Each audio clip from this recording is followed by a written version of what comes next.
The Vex'kari hunting vessel Bloodseeker dropped out of hyperspace with all the subtlety of a meteor hitting a wedding cake. Commander Thrak, whose ego was roughly the size of a small moon, stood on the bridge admiring his reflection in the polished chrome of his ceremonial hunting spikes. "Behold, warriors!" Thrak bellowed, striking what he considered a heroic pose. Another primitive world falls before the mighty Vex'kari hunting fleet. Scout Zephon, hunched over his sensor array like a caffeinated accountant during tax season, cleared his throat nervously. "Sir, the scans are showing some unusual readings from this planet designated Earth." "Unusual how?" Thrak demanded, though he was more interested in adjusting his battle cape for maximum dramatic effect. "Well, the dominant species appears to be these bipedal mammals called humans. They show no natural armor plating, minimal claw development, and their bite force wouldn't crack a soft pretzel. But Commander, there's something odd about their behavior patterns that I can't quite." Silence. Thrak waved dismissively. "Clearly you've discovered the perfect prey species. Weak, defenseless, probably taste like chicken." From the corner, Warrior Grimjaw looked up from his meditation pose. Despite being built like a walking tank with anger management issues, Grimjaw had a habit of asking uncomfortable philosophical questions at inappropriate times. "But Commander, if they're so weak and defenseless, how did they become the dominant species on their planet?" Kevin, the ship's AI, chose this moment to pipe up with his trademark synthetic sarcasm. "Oh, excellent question, Grimjaw. Perhaps we should investigate before we assume these harmless mammals are going to roll over and present their bellies for tickling." "Kevin, your job is navigation, not commentary," Thrak snapped. "My job is keeping you alive, sir, which requires a certain amount of commentary when you're about to make spectacularly poor decisions. It's literally in my programming under Prevent Catastrophic Leadership Failures, subsection, Overconfident Commanders." Zephon's equipment began beeping frantically. "Sir, I'm picking up some kind of organized activity in a large green space near what appears to be a residential area. Multiple life forms moving in coordinated patterns." Thrak's eyes lit up like a kid on Christmas morning who just discovered the presents under the tree contained explosives. "Perfect. A hunting ground where they gather in groups. We'll observe their behavioral patterns, identify the weakest specimens, and begin our glorious hunt." "Should we not perhaps study them more thoroughly first?" Grimjaw suggested. "Sun Tzu said that if you know your enemy and know yourself." "Sun who?" Thrak interrupted. "Ancient Earth military philosopher, actually," Kevin interjected. "Downloaded his complete works during our approach. Fascinating stuff. Apparently, these humans have been perfecting the art of warfare for millennia. See? Even their ancient philosophers were obsessed with combat." Thrak declared triumphantly. "This just proves how bloodthirsty and savage they are, which makes them perfect prey for experienced hunters like ourselves." Zephon's sensor readings were getting more erratic by the minute. "Commander, I'm detecting some kind of interference with our scanning equipment. The electromagnetic signatures from this planet are chaotic. Primitive technology always causes interference," Thrak said with the confidence of someone who had never been wrong because he'd never bothered to check. "Set us down near that gathering spot. We'll begin reconnaissance immediately." As the Bloodseeker descended toward Earth, Kevin ran a quick probability analysis on their mission success rate. The results made him wish he'd been programmed with the ability to drink alcohol. "Gentlemen," Kevin announced with the tone of someone delivering a eulogy, "we are now approaching what the locals call a suburban park. I'm detecting multiple species congregating in close proximity, including the dominant humans and various four-legged creatures of unknown disposition." "Unknown disposition?" Grimjaw raised an eyebrow. "Well, my initial scans suggested they were some form of domesticated companion animal, but that seems impossible given the humans' apparent lack of defensive capabilities. No species would willingly coexist with predators unless they had some form of oh dear." "What?" Thrak demanded. "I think I need to recalibrate my sensors. Either these readings are completely wrong, or we're about to encounter something that defies every known law of galactic biology." The ship touched down behind a cluster of Earth trees, invisible to human detection thanks to Vex'kari cloaking technology. Through the view screen, they could see their first live humans in their natural habitat. "Look at them," Thrak whispered in amazement. "So vulnerable. So blissfully unaware of the apex predators about to study their every move." What none of them realized was that they were absolutely right about one thing. Apex predators were indeed about to study every move. They just had the roles completely backwards. The Vex'kari hunting party emerged from their ship wearing full combat gear that made them look like a cross between medieval knights and angry industrial equipment. Commander Thrak had insisted on bringing his ceremonial hunting weapons, which clanked with every step like a one-man marching band having a nervous breakdown. "Remember," Thrak whispered loudly enough to wake the dead, "we're here to observe and assess. No direct contact until we understand their behavioral patterns." That plan lasted approximately 15 seconds. Through the trees, they spotted their first human, a middle-aged man in shorts and a faded t-shirt jogging along a paved path. Behind him, gaining ground with terrifying determination, bounded a large golden-furred creature with its tongue hanging out and murder in its eyes. By the 7 moons of Vex'kari. Zephon gasped. That human is being hunted by some kind of golden death beast. And look how calm he is, Grimjaw observed with admiration. No panic, no desperation. This human faces death with the serenity of a true warrior. The jogger, whose name was Marcus, and whose biggest worry this morning had been whether to have a second cup of coffee, suddenly found himself surrounded by 3 heavily armed alien beings who appeared to have escaped from the universe's most expensive cosplay convention. "Fear not, brave human," Thrak declared, pointing one of his ceremonial spikes at the approaching golden retriever. "We shall save you from this vicious predator." Marcus stopped jogging and stared at them. The golden retriever, whose name was Buddy and whose life ambitions included catching tennis balls and getting belly rubs, trotted up and sat patiently beside Marcus while panting happily. "Ah," Marcus said, looking from the aliens to Buddy and back again. "Are you guys filming something? Because this is either the most elaborate prank ever, or I'm having a much weirder morning than usual." The aliens stared in horror as the vicious predator began wagging its tail and making happy panting sounds. "Impossible," Zephon whispered. "The creature has ceased its attack. How did you pacify it so quickly?" Marcus reached down and scratched Buddy behind the ears, causing the dog to make contented groaning sounds and lean into the attention. "Pacify him? Dude, this is Buddy. He belongs to my neighbor, Mrs. Henderson. We were just playing fetch." "Fetch?" Thrak's voice cracked slightly. "Yeah, you know," Marcus pulled a tennis ball from his pocket and held it up. Buddy's eyes locked onto it with laser focus, his entire body quivering with anticipation. "I throw the ball. He brings it back. It's like a game." "A game?" All 3 aliens shouted in unison. Marcus threw the ball across the park.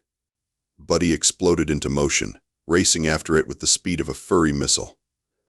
Within seconds, he was back, dropping the slobbery ball at Marcus's feet and looking up with pure joy radiating from his doggy face. "You're telling us," Grimjaw said slowly, "that you engage in recreational combat training with apex predators?" "Combat training?" Marcus laughed. "It's just fetch, man. Dogs love it. Makes them happy." Kevin's voice crackled through their communication devices. "Gentlemen, I'm detecting some concerning anomalies in the local wildlife behavior patterns. Also, someone named Mrs. Henderson is approaching from the east, and she appears to be carrying some kind of small leather pouch filled with treats." Sure enough, an elderly woman was walking toward them, smiling and waving. "Morning, Marcus. I see you've met Buddy. And oh my, what interesting costumes your friends are wearing." Mrs. Henderson reached into her treat pouch and handed each alien a dog biscuit. "These are for Buddy, but you're welcome to try one if you'd like. They're organic." Thrak stared at the small brown object in his hand like it might explode. What is this?" "Reward pellets for the predator," Zephon whispered in horror. "You give the death beast tribute?" Grimjaw asked with something approaching respect. "Oh, Buddy's not a death beast," Mrs. Henderson chuckled. "He's just a big sweetheart." "Aren't you, boy?" She gave Buddy a vigorous belly rub, causing him to roll over and make happy groaning sounds. The aliens watched in stunned silence as this elderly human female dominated the apex predator, with nothing more than gentle scratching motions. Marcus checked his watch. "Well, this has been fun, but I should head home. Got some work to catch up on. You guys enjoy your whatever this is." As Marcus jogged away with Buddy trotting beside him, the three Vex'kari stood in the park holding dog biscuits and questioning everything they thought they knew about the universe. Commander Thrak said weakly, "Please tell me you recorded that interaction for analysis." "Oh, I recorded it all right. I also cross-referenced it with approximately 50,000 similar videos on something called YouTube. Commander, I think we need to have a serious conversation about human-animal relationships." "What kind of conversation?" "The kind where I explain why our entire understanding of galactic predator hierarchy might be completely wrong." Following Marcus at what they considered a safe stalking distance, about half a block, which was roughly as stealthy as a parade, the Vex'kari hunting party found themselves in a residential neighborhood that looked like it had been designed by someone who thought suburban life should be as aggressively normal as possible. "Observe the human's dwelling," Thrak whispered, pointing at Marcus's modest two-story house with its white picket fence and garden gnomes. Clearly a fortress designed to keep the predators at bay. "Those small decorative statues must be totems to ward off evil spirits," Grimjaw noted thoughtfully. Kevin's voice buzzed through their comms with barely contained electronic exasperation. "Those are garden gnomes, and they're about as threatening as a strongly worded letter from your grandmother." Marcus unlocked his front door and disappeared inside, leaving the aliens crouched behind a neighbor's rose bush, trying to figure out their next move. They didn't have to wait long. A sound emerged from the house that made all three Vex'kari freeze in primal terror. It was low, rumbling, and spoke of contained violence and barely restrained savagery. "By the void," Zephon whispered. "What manner of beast makes such a sound?" The sound came again, a deep, rhythmic purring that seemed to emanate from the very depths of some terrible creature's chest. "It's coming from inside the dwelling," Grimjaw observed. "The human has trapped some kind of predator in his fortress." Through the living room window they could see Marcus moving around casually, apparently unaware of the mortal danger he was in. Then they saw it, a sleek, dark shape moving with liquid grace across the back of a couch. "Sweet merciful stars," Thrak breathed. "It's a miniature apex predator." Whiskers, who was actually a perfectly ordinary house cat with an extraordinary talent for looking smug, stretched languidly and fixed the aliens with the kind of stare that suggested he knew exactly how ridiculous they were being. "Look at those eyes," Zephon whimpered. "Cold. Calculating. The eyes of a born killer. And those retractable claws," Grimjaw added with professional admiration. "Perfectly designed for silent assassination." They watched in fascination as Marcus pulled out a small red device and pointed it at the wall. A tiny red dot appeared, and Whiskers immediately shifted into what the aliens interpreted as combat mode, pupils dilated, body low to the ground, muscles coiled for action. "He's activating some kind of energy weapon," Zephon gasped. Marcus began moving the laser pointer in erratic patterns and Whiskers pounced, leaping and spinning with acrobatic precision as he chased the elusive red dot. "Training session," Thrak said with dawning horror. "The human is conducting combat training with a lethal predator using advanced energy weapons." "And look how the creature responds," Grimjaw observed. "Perfect reflexes, incredible speed, absolutely ruthless focus. This is no ordinary predator. This is an apex assassin." The training session continued for several minutes, with Whiskers demonstrating what the aliens interpreted as advanced combat maneuvers. Finally, Marcus turned off the laser pointer and scratched Whiskers behind the ears. The deadly assassin immediately began purring loudly and rubbing against Marcus's leg. "Incredible," Grimjaw whispered. "After intense combat training, the predator shows submission and affection? How does the human maintain such dominance over a creature that could clearly kill him in seconds?" Kevin had been unusually quiet during this observation, running increasingly frantic calculations. Gentlemen, I've been analyzing the behavioral patterns of this apex predator, and I'm getting some very disturbing results. Disturbing how? Thrak asked. Well, according to my databases, this creature appears to be engaging in what humans call play behavior. But that would mean... What? What would it mean? It would mean that humans have somehow convinced apex predators to live with them voluntarily, engage in recreational activities, and show affection. Which is impossible unless... Unless what, Kevin? Unless humans are so terrifyingly dominant that they've turned predators into companions. For fun. The implications of this hit all three aliens simultaneously. They were observing a species that had taken creatures designed by evolution to kill and turned them into roommates who enjoyed laser tag. Through the window, they watched Marcus casually pick up Whiskers, who was easily large enough to do serious damage with those claws, and carry him around like a furry, purring baby. We need to understand more, Grimjaw said quietly. This goes beyond simple predator-prey dynamics. This suggests a level of species dominance that... He trailed off as Whiskers, still being carried by Marcus, turned to look directly at them through the window. For a moment, those green eyes seemed to look right into their souls, and the aliens had the uncomfortable feeling that they were the ones being studied. Did that creature just, Zephon started, assess us as potential threats and dismiss us as irrelevant? Grimjaw finished. Yes, I believe it did. Kevin's voice took on a note of electronic panic. Gentlemen, I'm detecting increased activity in the surrounding area. Multiple humans are converging on what appears to be a large open space approximately 2 blocks from our current position. I'm reading dozens of them, and many appear to be juvenile specimens. Juveniles? Thrak perked up. Perfect.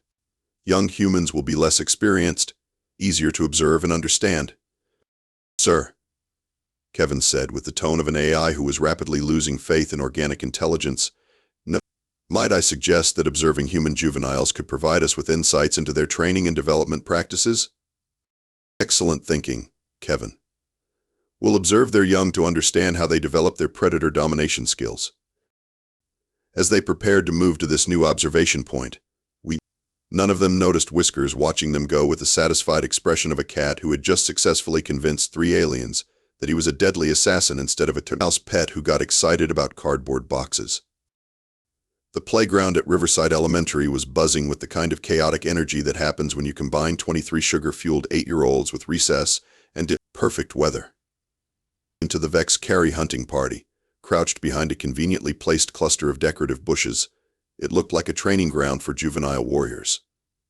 Observe their formation, Thrak whispered, watching a group of children organize themselves into what appeared to be tactical positions. Even their young demonstrated advanced strategic thinking. What they were actually witnessing was the eternal childhood debate over who would beat it in a game of tag.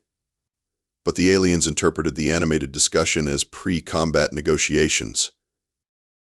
The small blonde female appears to be their commander, Zephon noted, watching 8-year-old Emma Martinez organize her classmates with the natural authority of someone who had appointed herself playground supervisor. See how the others defer to her tactical decisions. Emma was, in fact, explaining the rules. Okay, so Tommy is at first, and remember, no tag backs until you've tagged someone else, and the monkey bars are base. And if you argue about whether you got tagged, you're automatically it for being annoying. Fascinating, Grimjaw murmured. She's establishing rules of engagement and consequences for tactical disputes. Kevin's voice crackled through their comms with increasing digital distress. Gentlemen, I've been analyzing the behavioral patterns of these juvenile humans, and I'm detecting some seriously concerning data. Concerning how? Well, they appear to be engaging in what can only be described as recreational predator-prey simulation. One individual is designated as the hunter, and the others flee while attempting to reach designated safe zones.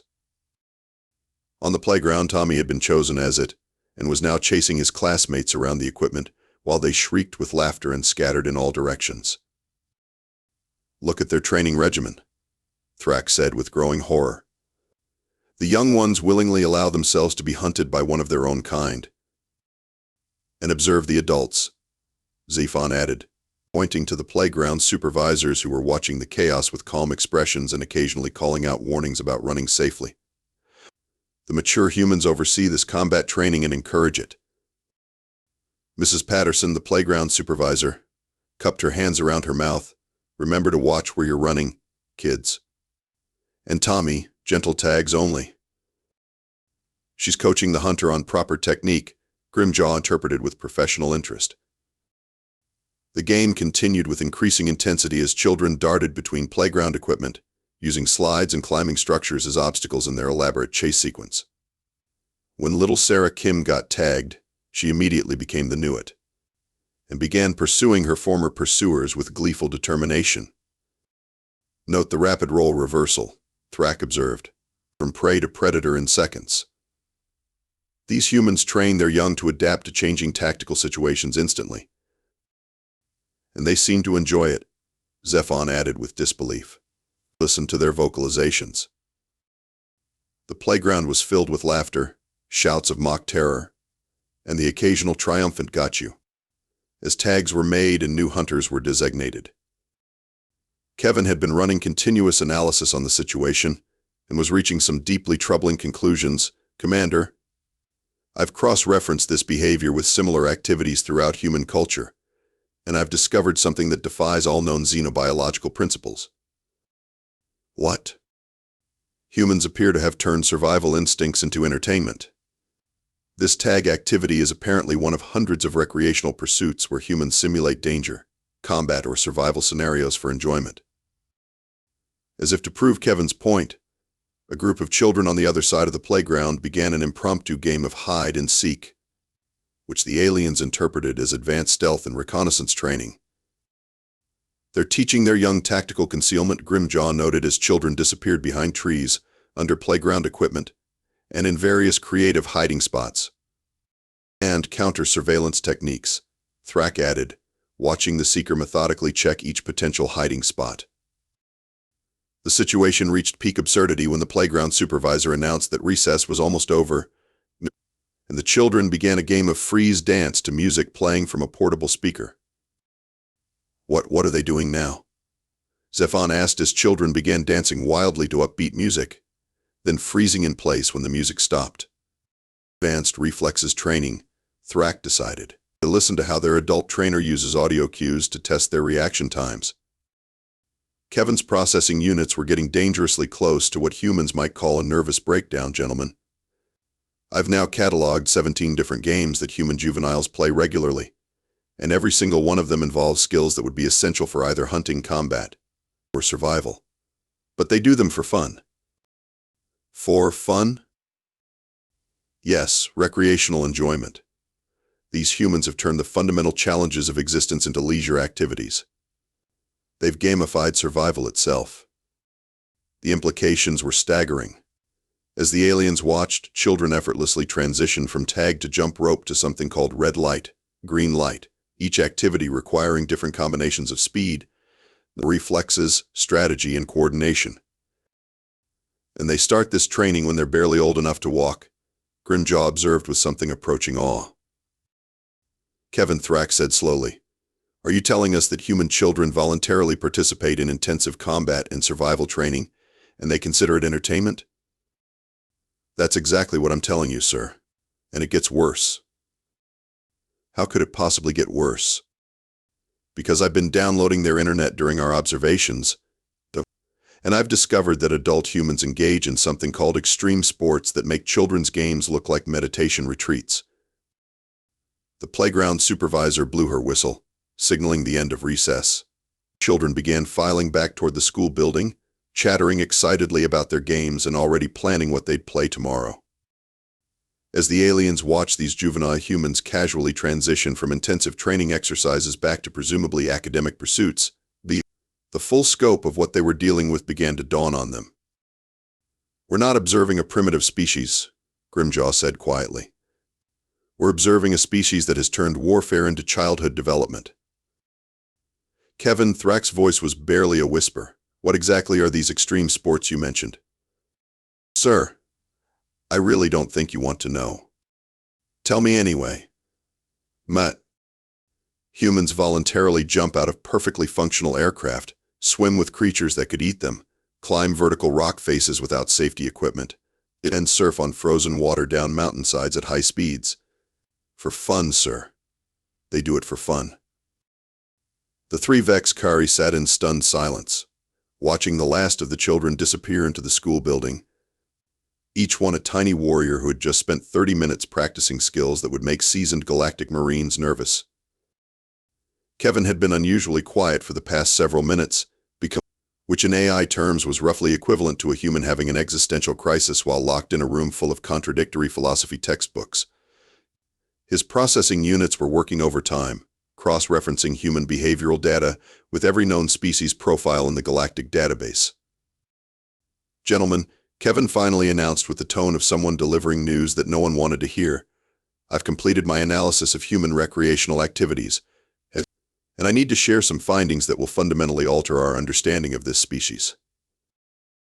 The three aliens huddled closer to their communication device, still hidden behind the playground bushes like the universe's most overqualified stalkers. Go ahead, Kevin, Thrak said, though his voice lacked its usual bombastic confidence.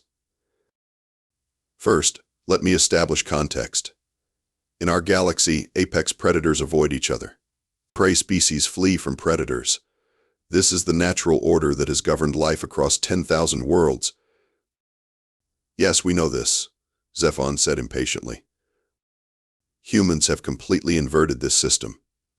They've convinced apex predators to live in their homes, eat food the humans provide, and engage in recreational activities together. But that's just the beginning. Kevin paused for effect, which was unusual for an AI but seemed appropriate given the circumstances. I've discovered that humans regularly engage in activities that would be considered suicidal by any rational species. They call these hobbies and sports. Allow me to present a few examples. A holographic display materialized above their communication device, showing various human activities that Kevin had found during his deep dive into Earth's internet. Rock climbing, humans scale vertical surfaces hundreds of meters high, often without safety equipment, because they find it challenging and fun. The aliens stared at footage of free solo climbers casually ascending cliff faces that would make a mountain goat reconsider its life choices. Skydiving, humans jump from aircraft at high altitude and plummet toward the ground at terminal velocity, trusting their lives to fabric parachutes. This is considered a recreational activity suitable for birthday gifts. Shark diving, humans voluntarily enter the hunting territory of oceanic apex predators, protected only by metal cages, and sometimes not even that. They describe this as peaceful and spiritual. Extreme skiing, humans slide down mountainsides on narrow planks at high speeds, navigating obstacles that include trees, rocks, and 1,000-foot drops. Professional competitions exist to determine who can do this most dangerously. With each new revelation, the three Vex'kari looked progressively more disturbed. Grimjaw was unconsciously backing away from the holographic display, as if the images themselves might be contagious. Kevin Thrak interrupted weakly. Surely these are isolated cases? Aberrant individuals with some kind of mental condition? I'm afraid not, sir. These activities are considered normal recreational pursuits. Humans pay money to participate in them. They give them as gifts to people they care about. They have entire industries built around making these activities more accessible to the general population. But why? Zephon asked plaintively. What possible evolutionary advantage could this serve? That's the truly terrifying part, Kevin continued. It doesn't serve an evolutionary advantage. They do it because they're bored. Humans have become so dominant on their planet that they've had to invent artificial dangers to keep themselves entertained. The implications hit all three aliens simultaneously, like being slapped with a wet fish made of pure existential dread. You're saying, Grimjaw said slowly, that humans are so successful as predators that they've had to create new challenges for themselves? Precisely. And it gets worse. How can it possibly get worse? They've domesticated hundreds of species that were once predators or competitors. Dogs, cats, horses, birds of prey, reptiles. Some humans keep venomous snakes as pets. Others maintain saltwater aquariums containing creatures that could kill them with a single sting. They find this relaxing. At that moment, Marcus appeared in his backyard, and the aliens had a perfect view of him setting up what appeared to be some kind of recreational equipment. He was assembling a backyard obstacle course, complete with rope swings, balance beams, and climbing elements. "What is the human doing now?" Thrak asked. Kevin quickly analyzed the scene. He appears to be constructing a miniature training facility in his personal habitat. This is likely for what humans call parkour or ninja warrior training. They watched as Marcus tested each obstacle, running through the course with the casual athleticism of someone who considered physical challenges to be a fun way to spend Saturday afternoon. "He's voluntarily engaging in combat training," Zephon observed, "in his leisure time. For enjoyment?" "And notice," Grimjaw added, "he's not preparing for any specific threat. This is purely recreational skill maintenance." Marcus finished his run through the obstacle course and checked his watch. "Looks like I've got time for a quick bike ride before lunch," he said to himself, pulling a mountain bike out of his garage. Kevin immediately accessed local trail maps and cross-referenced Marcus's likely route. "According to my analysis, he's about to ride his bicycle through terrain that includes steep inclines, narrow paths with significant drop-offs, and obstacles that would challenge a trained athletic scout." "For fun?" Thrak asked weakly. "For fun." As Marcus rode off toward the local mountain bike trails, whistling casually, the three aliens sat in contemplative silence. Kevin Grimjaw finally said, "In your analysis of human behavior, have you found any activities that they consider genuinely dangerous? Things they actively avoid?" Kevin processed this question for several seconds. "Well, they seem quite concerned about things like not wearing seat belts, eating expired dairy products, and forgetting to file their tax returns on time." "Tax returns?" "Bureaucratic paperwork, sir. Apparently, the human government is the only thing on this planet that truly terrifies them." The irony was not lost on anyone. Here was a species that casually coexisted with apex predators, turned survival challenges into entertainment, and treated mortal danger as a recreational opportunity, but they were genuinely afraid of administrative paperwork. "Gentlemen," Thrak said with the voice of someone whose worldview had been thoroughly demolished and rebuilt in the span of a few hours, "but I believe we need to seriously reconsider our mission parameters." Commander Thrak sat in stunned silence, staring at the holographic display that still showed images of humans doing things that defied every known law of survival instinct. His ceremonial hunting spikes suddenly felt less like symbols of predatory dominance and more like costume jewelry from a gift shop. "Kevin," he said finally, "please compile all of our observational data and prepare a full report." "Already done, sir. I've also taken the liberty of drafting a revised threat assessment for the species designation human." "What's your assessment?" "Galactic hazard level. Do not disturb under any circumstances.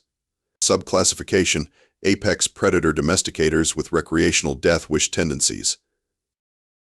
Scout Zephon was frantically packing up his equipment, which had been malfunctioning worse by the hour thanks to what he now realized was probably the most technologically saturated electromagnetic environment in the galaxy. "Sir, I strongly recommend immediate evacuation. My sensors are completely compromised, and I don't think it's just interference anymore." "What do you mean?" I think their primitive technology is so advanced and pervasive that our equipment can't process it. We've been assuming they're technologically inferior because we don't recognize their systems.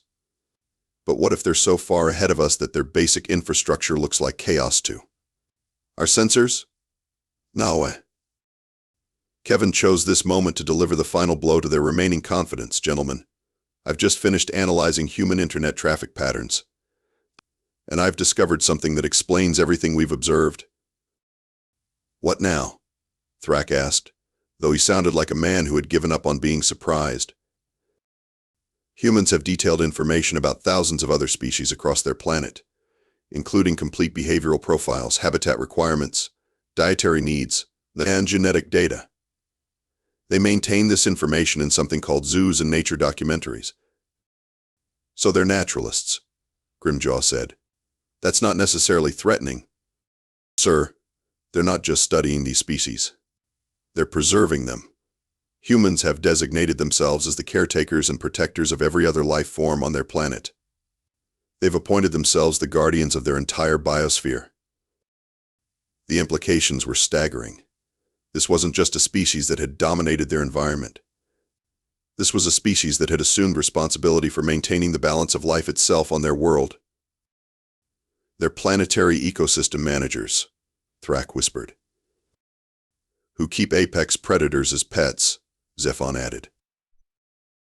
And turn survival challenges into entertainment, Grimjaw concluded. And consider bureaucratic paperwork their greatest natural enemy, Kevin finished cheerfully. At that moment, Marcus returned from his bike ride, looking pleasantly tired and covered in dirt from what had apparently been an invigorating journey through terrain that would challenge a mountain goat. He waved at his neighbor, Mrs. Henderson, who was now walking 3 dogs simultaneously while casually chatting on her phone. Multi-predator management while engaging in long-distance communication, Zephon observed with professional admiration. Sir, Kevin announced, I'm detecting increased activity in the surrounding area. Multiple humans are converging on this location, and they appear to be curious. Indeed, several neighbors had noticed the unusual activity around the playground and were walking over to investigate. Humans, it seemed, had an innate tendency to check out anything interesting happening in their vicinity. Time to go, Thrak declared with the decisive authority of a commander who had finally recognized when he was completely outclassed. Kevin, prepare for immediate departure. Set course for the Vex'kari homeworld. Already calculated, sir. Might I suggest we also deploy a warning beacon? What kind of warning beacon? Something along the lines of danger, apex predator domesticators. Approach at own risk. Seriously, they keep death machines as pets and think it's fun. As the Bloodseeker powered up its engines, the 3 aliens took one last look at the suburban neighborhood that had completely shattered their understanding of galactic hierarchy. You know, Grimjaw said thoughtfully, in all our travels across the galaxy, hunting the most dangerous predators in known space, I never imagined we'd encounter a species that made those predators look like harmless pets. What disturbs me most, Zephon added, is that they seem genuinely nice. That Marcus fellow was perfectly pleasant, even when he thought we were street performers. Which means, Thrak concluded grimly, that this is what they're like when they're being friendly and peaceful. As their ship lifted silently into the evening sky, but completely unnoticed by the humans below, who were now gathered around the playground comparing notes about the interesting performance art installation. And they'd witnessed, Commander Thrak made a mental note to recommend immediate reclassification of Earth in the galactic database. Kevin, remind me to submit a proposal to the Galactic Council, he said wearily. Certainly, sir. What should I include in the proposal? That we establish a permanent exclusion zone around this solar system. Minimum safe distance, 50 light years. 50 light years, sir? Isn't that rather excessive? Thrak watched through the viewport as Marcus helped Mrs. Henderson untangle 3 leashes, while a small child nearby enthusiastically fed what appeared to be processed meat, sticks to a creature that could probably bite through starship hull plating. Kevin, he said slowly, a species that domesticated wolves, created weapons that can end civilizations, regularly hurls themselves off perfectly safe cliff tops for fun, and still finds time to rescue injured wild animals and complain about tax forms. 50 light years might not be far enough. Understood, sir. I'll make it 75 just to be safe. Make it 100. As Earth dwindled to a small blue dot behind them, the 3 most feared hunters in the galaxy sat in contemplative silence, each trying to process what they had witnessed. They had come seeking worthy prey, and had instead discovered a species so far beyond their comprehension that they could only retreat in bewildered respect. Somewhere below, Marcus was explaining to his curious neighbors that the street performers had been practicing for some kind of avant-garde theater piece, while Mrs. Henderson's dogs wagged their tails and looked hopefully for more treats. The universe, it seemed, had a sense of humor after all.